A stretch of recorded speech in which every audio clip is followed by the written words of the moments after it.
You want to build relationships, real relationships, so that when people are commenting and engaging and interacting with you online and offline, that they advocate for you. They can validate what you're saying. That includes getting recommendations on your LinkedIn page, getting those videos and testimonials.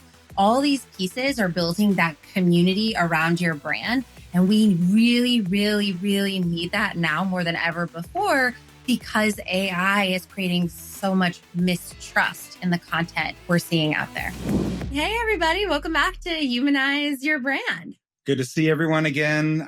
Rachel and I have a fun conversation going on today. Well, I think for us, and I hopefully that y'all are going to enjoy it as well, too. So as we kick it off, what are we going to talk about, Rachel? We're going to talk about AI and content. Okay. I just want to make sure that, I'm always clear on what we're going to talk about, because sometimes y'all, as you can tell, I show up these things. Rachel tells me like, okay, this is what's going on. I'm like, okay, good, go.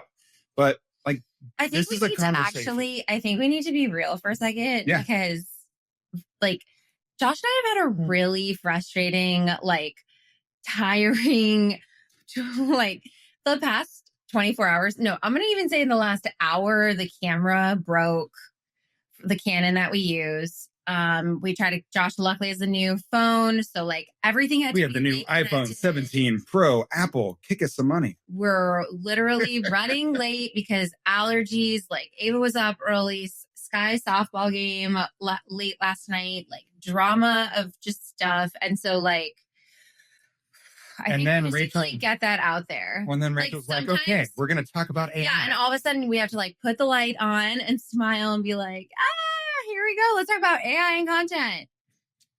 Okay. So we're real people, and we can at least say that, which actually I think this parlays into the conversation. Does that show that we're real and we're not? Exactly. Wait. So this is funny, y'all. I'm gonna tell you a story. So one of our clients and a good friend of ours, Dara, has a platform called Delphi. It's one of the best platforms out there for creating. I know he hates human clones, but it's not clones, yeah. it's like that, right? And so I made this one of the Joshua B. Lee, right, and put all our information into it. And I was like, you know what? There's so many things that the kids can't talk to me about. Let me give it to the kids. Let me see what they think. Rachel knows this, and she's smiling because she thinks it's funny. Because I gave it to him, and the first thing I said, Dad, it's great, but you sound too happy. You sound too unburdened. I'm like, well, no kidding. The AI doesn't do what Daddy does every single day. So rightfully so, the AI is going to be able to be a little bit more cheery than dear old Dad.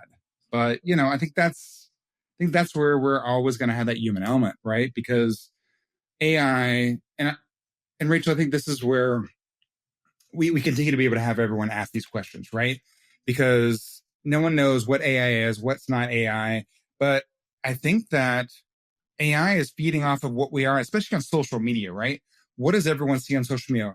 The beautiful, happy times in their life where everything looks like it's perfect. Or the opposite, how everything's a disaster. But I'm just saying, all these social media influencers always act like they have the best freaking life. Mm-hmm. And if AI is going off of that, well, it's just going to be more of that BS. Yeah. I mean, I think a big piece of this conversation is that if you're using some sort of Gen AI like ChatGPT, or you're using Claude, Perplexity, whatever it is, it's only as good as the data it has, right? And Perplexity is just a search engine, so you won't use that for that. But it has. Okay. You wouldn't use content? You wouldn't create content using Perplexity? You can, but more people search on it. I would use more Gemini or Claude or ChatGPT. Well, that's a preference. Or don't try to make me seem stupid.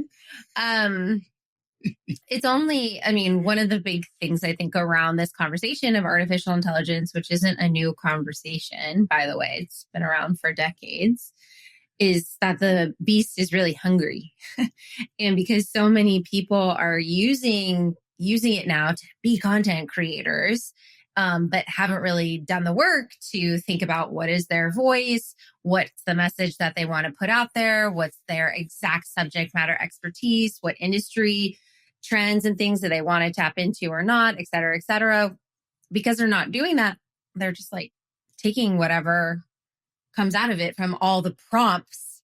Oh God, remember last year, the beginning of this year was all last year. I'm like, every time I turn around, like, here are your prompts. Swipe my prompt. Do you even use prompts anymore? Yeah, everyone uses prompts. Yeah, I know. But like, like these lists of like. The biggest problem is most people still don't. I mean, you can talk to the AI like, like we have, our friend that says, talk to me like I'm AI.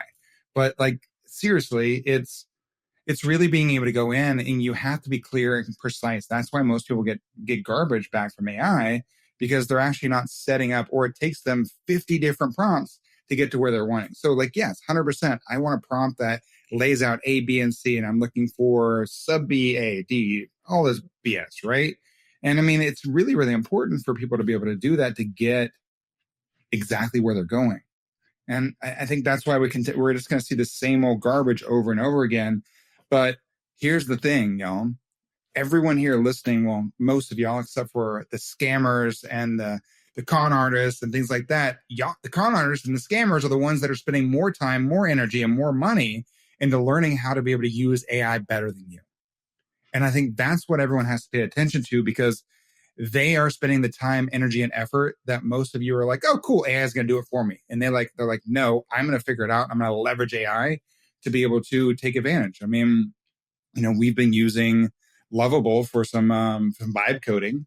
And one of the biggest things that we hear right now is there's not only, if there's vibe coding, there's vibe hacking. And that means that people are going to be able to hack faster than ever. And so, Rachel, you and I are considered part of the 10% of people that actually really use AI on a regular basis or actually work to understand it. Mm-hmm. But no matter our sphere of influence and our world, our friends are around it. But I don't think that the average person is around it as much as we are. Right. And I think they're in a world of hurt where things are going, like our parents. Yeah, but they don't need to create content. Well, it's not about content. I'm just saying in general. Yeah. I want to show both sides of the spectrum, because you and I, we don't want to be just the person like, oh, let me tell you how to create content. Like, I'm sorry, I'm not going to sit here and do that. I don't want a podcast that just sits here and like, oh, listen to me. Because like, I want everyone to understand the real, the raw, like we talked about, like the broken computer, and why this stuff is so important to the average person in America today. Yeah. So I think what you were kind of getting at, there's a couple of things that you kind of veered off. So I'm going to pull us back a little bit. That's what I do. I know. Yeah. So prompting, people like, yes, there's value in having prompts, but something I've really learned is that it doesn't need to be that complicated. Just talk.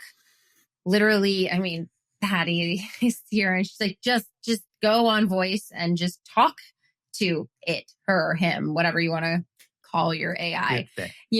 I'm a just whatever. I'm an expert social media marketer and I'm trying to get this speaking gig for this conference, and I need to have a title and description, and I want it to be in my voice, like literally as if you talk to a human. And to me, that is the prompt. But I feel like there's, because of all this front stuff though, babe, because you're sitting there like, we're talking my voice. Well, how does it know your voice? Right. So let's talk about like training the AI so that when you want to create that post, right, or you have, this title and description, all these like fun things that AI can be so supportive in, how do we get the system, the persona set up correctly so that it can spit it out, the good stuff? I mean, if you don't go through, we talked about Delphi. I have, over 2 million pieces of content in there, but like not everyone has that much content just to create something so it sounded like me. The average person is not going to be able to do that. So how do they find that information? Well, if you don't actually do the research into yourself, being able to tell a story, what's the first question when we sit down with one of our clients, Rachel, that you ask them when you say, tell me your story? And they start off at I ask them, where were you? No, I say, nope. I want to hear, where were you born? What was your childhood like? How many siblings? Were your parents together? Like, we go from... How shocked is everyone when you start asking that when they think they're sitting down for the business person? Every time, completely shocked. Every time after a personal brand session, people are in shock that they just they felt like they were in a therapy session almost, because they didn't know that they were going to go so in depth. And it's those stories, and all of our clients have, every person has a compelling story, what I try to do is pull out those like little tidbits. So for instance, if you're listening or watching right now and you are a business owner, entrepreneur, founder, there's likely some things that were part of your childhood. And I could already see that you were going to be an entrepreneur or founder. Josh. No. Since we're talking about this. Am I allowed to tell those stories? I have to ask. I have to call my mom and ask. Just do this a simple one. When you were a kid, what would you do? When you would sell? Well, I mean, there's lots of different things. Just the one that I'm talking. Don't go crazy. Just the one story I'm thinking about when you were a kid and what would you do? Well, you know, out of your locker. Well, even before that, right? Like my mom couldn't understand why I wanted to go to summer school because I was, all A's and things like that. I did really well, but I wanted to go to summer school. And then when she got the call from one of the teachers that I was caught playing cards and counting cards and taking money from all the other kids. And she realized that's why I wanted to go because it was an opportunity to make money. But that wasn't the story I was thinking. I know. You're thinking about when I sold candy out of my locker. That's the one I was thinking. It was a little bit more, I sold candy out of my locker. And I mean, it was a great upside because, my parents paid for the candy. I sold it to the people, I found a need and filled it, right? But you were scrappy about it. And like you were already like selling and figuring out, this cost me 50 cents. How can I make $1 off it? Didn't cost me anything. So it was all profit. So it was amazing. There you go. But it was your parents. That was false being able to go through. Now you want to talk about a funnier story, how you know someone's a really entrepreneur? This had to be middle school. I'll have to call my mom and ask, but I was going to Texas history. It was a history class, right? Being able to go through, and we were supposed to talk about where we were from. And my mom is from Germany. And so I brought in some non-alcoholic O'Douls, right? And of course, like probably my mom was not thinking of even allowing me to do that. That probably was to start. Wasn't good. But then after I showcased it, I then proceeded to sell the 6-pack of non-alcoholic beer to my friends. Yeah. And that was, they called my mom. They weren't too happy about that. So are you going to ask me, like, what do you think? Oh, yeah. Sorry, Rachel, okay, how did you know? Well, hold on. So for those that are listening. You weren't an entrepreneur too. Correct. Yeah. So what? How did you know you wanted to climb the corporate ladder? That's not. Like, yes, I can't wait to work for everybody else in this world. That is rude. I'm just joking. Yeah. A lot of people are perfectly happy working for somebody else. Not everybody. And it's not for everyone. Let me tell you. Rachel can probably speak. After being employed and now choosing this path, I can say with 100% confidence, I see why most people do not choose this path. It is a very difficult and very rewarding and very exciting and very challenging. So yeah. Let's just put that out there. Well, since Josh won't tell a story about me, about my childhood and some of the things. But I can't tell a story. I wasn't there. I think one of the things that is most pertinent is that I love to write. Like I was really good in middle school, writing essays. I was always really good in English. It was always really accelerated. And when I was little, I thought that I was going to be editor-in-chief of a fashion magazine. And so that's why she dresses me today. And so I thought that I was considering journalism school at UW-Madison, actually, and then went business route because of my family and whatever. But I think it's interesting even from then, right? That creative side to me. I loved fashion. I loved writing and communicating. And so if I fast forward to today, am I working at a fashion magazine and writing in a newspaper? No, but I'm communicating creatively. This time it's just in social media, and branding is so much about communication and messaging and creativity. So it's using both sides of these brains. But and so all that flows back into AI. To wrap this kind of, and keep us alive with time here. To wrap this, when it comes to training the AI, so that when we ask like, hey, I have this speaking opportunity at X conference and you want to get a quick title and description, if you didn't figure out those stories and things that Josh and I were just talking about, which Josh has a lot of that in his book, and I have a lot of that in my content over the years and in my newsletters that I've gathered. So now inside ChatGPT, it's just it has all these resources. So if you're listening or watching today and you're like, I don't have that much, I think the first thing that you could do is, well, one, you could reach out to us, right? We have training and we have our brand launch pad and we have mechanisms to support you. But even if it's not that, maybe just have a friend sit down with you and turn on that video and just start going through your story and going through these connective tissues and put the transcript together and upload it right into ChatGPT. We'll talk about that, right? Like when you and I first started dating. Yeah. And you were going through something. I said, well, I want you to reach out to 5 or 10 friends and, ask them what they would come to you for. Well, that's part of building a personal brand. Yeah. Right. Your superpower. But these are those things, right? Like you're talking about asking friends, like, why would you come to me? If you had an issue, why would you come to me? Yeah. Right. And so like, these are those, and like, so we're not telling y'all things that we haven't actually done. I mean, there's a lot of people in this world that are like, oh, do this, do that. And they actually don't put those things into play. Like, that's what I want everyone to understand is when Rachel and I sit up here and we talk about these different aspects, it's the real aspect of what we're actually putting into play into our lives. And just like showing up for you, I want to make sure that we always show up for our kids as well. That's why we do so much about learning what's going on with AI, because they are the future. They understand. I mean, we talk about this AI, Rachel, like Jaden, my son, asked me, he goes, Dad, he's going to in high school right now, doing amazing, getting for his graphic design.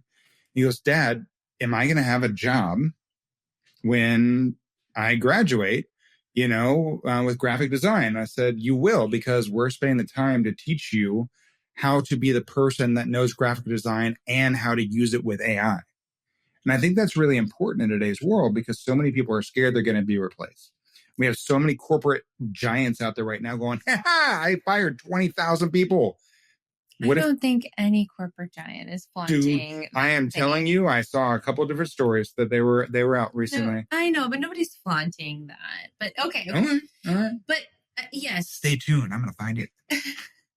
Yes, the job market is changing. AI is certainly, I just want to make sure we're staying semi on track here with our conversation. Wait, I thought I was just allowed to talk about whatever you want. But yes, a piece of content is surely the creative design, and the market is really changing. And I think what I continue to learn as I use, and I'm by no means, you're much more advanced in terms of using Gen AI. And he's not an engineer, right? You have no computer science background or anything like that. So we're not technical. AI says I am. I'm an expert now. Yeah, exactly. What I continue to find is how important the human piece is in the process. And this is, if there's like one big takeaway from today, is that we cannot let content just become this commodity that we just use everybody else's prompts, that you're going to put something in there and just trust what comes out. For instance, one thing that I think really helps build trust in your content if you're using AI is making sure that you have some stats, relevant resources from, renowned or trustworthy publications, which I know that can be a little debatable, but there's a lot of trust. Let's say if something is a blog or information or data coming from McKinsey or Gartner, or, maybe job stats from the US government, right? Like, that this is trusted data, and make sure that as you're asking the AI to make content for you or whatever, you're saying, where did you get these stats? How did you pull this data? Show me the resources and the links. And that piece has been really interesting for me, because when I get the data back and I see the links, many times they're dead links. Many times I cannot find the stat on the link that they provided. And if it wasn't for my strategy and intelligence and my integrity, then I would be using false data and putting information out there that's not validated. And I'm not okay with that. And if I'm not okay with that, we have to make sure everybody else is not okay with that. And that's not what's happening. Oh, no. So the integrity is the big missing piece. And I just can't stress that enough. Yeah. In how we're creating content. I think it's really, really important, because I think this is where the false news, the false narratives. Yes. Everyone's just making this assumption. Oh, I saw this on TikTok. Oh, the president said this or this, and then you go like, you're going to bring the president to it. Yes. I don't want to get shut down. Oh, Jimmy Kimmel, whatever. Jimmy Kimmel said this, your cancel culture, this, da, da, da, da, da. And it's like, there's websites for fact checking. We're in the US. People are listening and watching from different parts of the world. So Europe, actually, there's better regulation in some ways when it comes to that, but you can keep me honest about that. But the point is that people were living in such a time of misinformation. And because people their dopamine, the dopamine hits are so fast and we cannot rest. We are not being responsible or accountable in what we're saying. We're not verifying. And that's not cool. I mean, definitely don't. We got to be the cool kids at school. So, yeah. I don't want to be cool. I want to be an authority, which is something that you say. Yeah. And authority is not smoke and mirrors. Authority is not sounding like everybody else. Let's be honest. Like, that's been the problem is most of the authorities in the world currently are a lot of freaking smoke and mirrors, which pisses me off. And social media has exacerbated that. I'm exhausted by it. I mean, I'd rather someone be able to see me for who we are, real, raw. And I mean, it's so hard. I've met so many different people, and I think we're going to see that more and more now than ever before because so many people are showing up as this person online because they can hide behind the AI, behind the content, behind what they found. Yeah. And then you meet them and you're like, wow, this is awkward. Yeah, they're not the real person at all. But, that's just like today. I mean, I'm glad that, while I was dropping off Ava at school, someone walked up to me like, hey, I follow you on LinkedIn. I'm like, sweet. Like, I'm not scared that they saw me in my workout outfit. My hair was all a throw. Is that what you say? Is that the word? I don't know what you're trying to say. I don't know. I was trying to say something. I was trying to think some cool, like Gen Alpha word, but throw is not it. Yeah, that's definitely not it. It's Scoobity. Oh, whoa. That's a bad word too. Let's just okay. I won't go in. We need an episode on the generations. Yeah. What were you gonna say? I'm just saying, like, it was just they saw me and it's like they didn't see like I was any different than how I shirt all. Yeah. And I think that's a huge piece. I think that's really important, which is when you're thinking about your content, and as we kind of wrap this conversation and give you some concrete takeaways and things that you can think about, the more real and in action your content is, the better it's going to perform. Like, we do content for our clients, we do it for ourselves. We always use a 10-20-70 rule. So 10% of the time our content is personal. It's showing Ava's birthday is very soon, at least today. This might come out after her birthday. You don't date things on podcasts. Whatever. And then you have your 20%, which is focused on the company or product message. So things like a product launch came out, or you have this great review from a customer, something like that. Not what you can do, but what you have done. Yeah.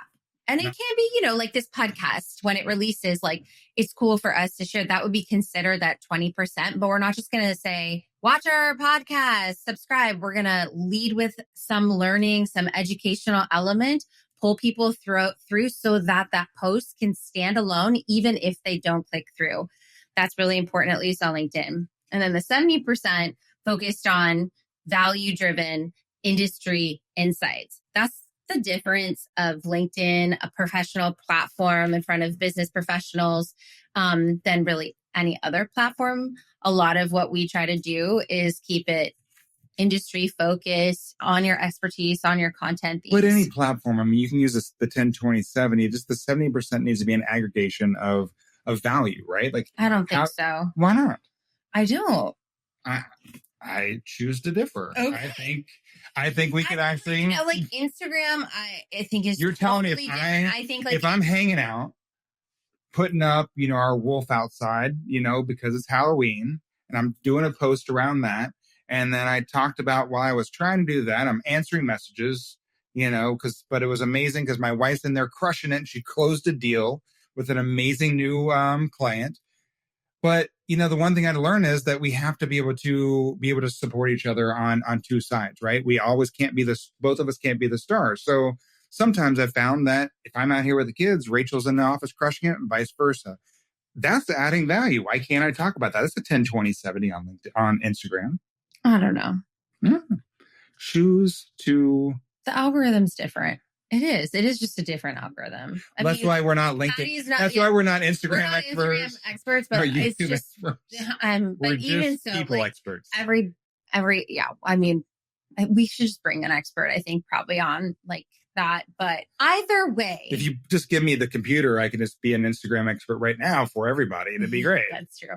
That's the other thing with AI and content, right? You're like, you're an Instagram expert and I need you to create me 20 reels for the month. And it gets like spat out. And it's like, great. Everyone just did that. How are you going to take those 20 reels and make them unique? This is where you have to do the storytelling. Either way. I digress. Yeah. Yeah. I'm not supposed to say I digress. That's what you're supposed to say. So takeaways, and just, we have a little formula for you. So we did just talk about the 10, 20, 70 rule. So that's a great rule.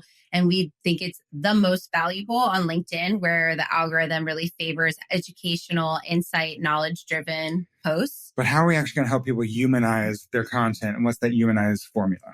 The first part of the humanize formula is your voice. And we talked about that for probably half of this podcast, really extracting your story all the way from when you were a kid.